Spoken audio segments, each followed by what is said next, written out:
Hi everybody, I'm Philip Duncan. Thank you for joining us for our weekend weather update. And we've got this big area of low pressure moving in, but don't worry, it's not actually all doom and gloom for everybody. So let's get into it.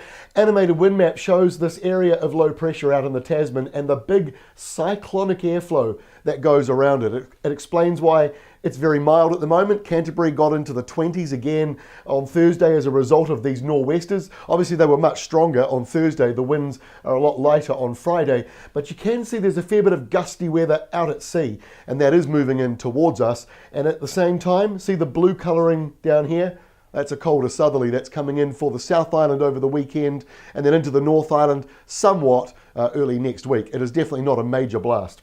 So this is how you look at lunchtime Saturday, and let's start with Canterbury because it doesn't look so bad. The latest data is actually suggesting rainfall totals in some places could be just in the single digits, so not a major event. And in fact, to be honest with you, if it wasn't for the two recent flood events in Canterbury, we would not be highlighting this as a risk or a high risk. But there is a chance of some rain coming through there on Saturday later in the day, but really the focus is on the North Island. That's where you'll find the heaviest downpours. The centre of the low into the 980 hectopascal range, which in air pressure speak is getting pretty deep for just a everyday low tracking by us, and it means that the weather is fairly unstable. So there could be some big downpours that flare up, might also be some drizzle patches, but plenty of dry weather exists along the eastern side of both islands and clearly around the South Island there too.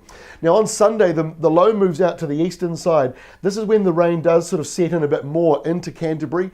Rainfall totals, like I say, we're seeing only a few millimetres, up to maybe 15 to 20, which is hopefully still well below any problems, but it's worth keeping an eye on because, as I just said, it's an unstable system when it's that big, and you might find there's just a localized area of rain that causes a few problems. But generally speaking, across the whole Canterbury region, we're not seeing a major rain event, but we are seeing the temperatures drop. So by Sunday, the temperatures really do drop back to pretty much average, but it'll feel cold after being in the 20-degree mark, which is where you were in Canterbury on Thursday. And that colder air also moves into the North Island, but look at all the rain that's sitting around there on Sunday. It'll be showery or raining in a number of places.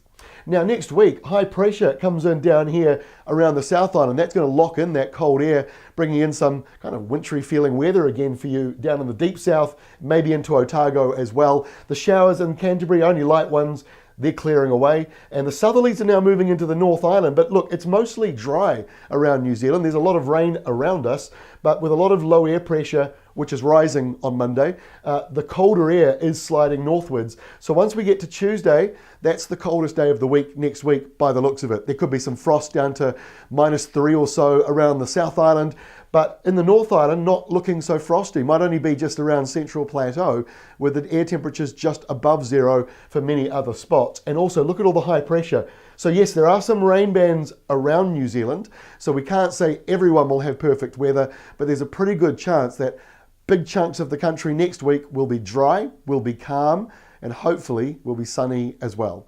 That is all from me. Have a great weekend. We'll update you again on Monday.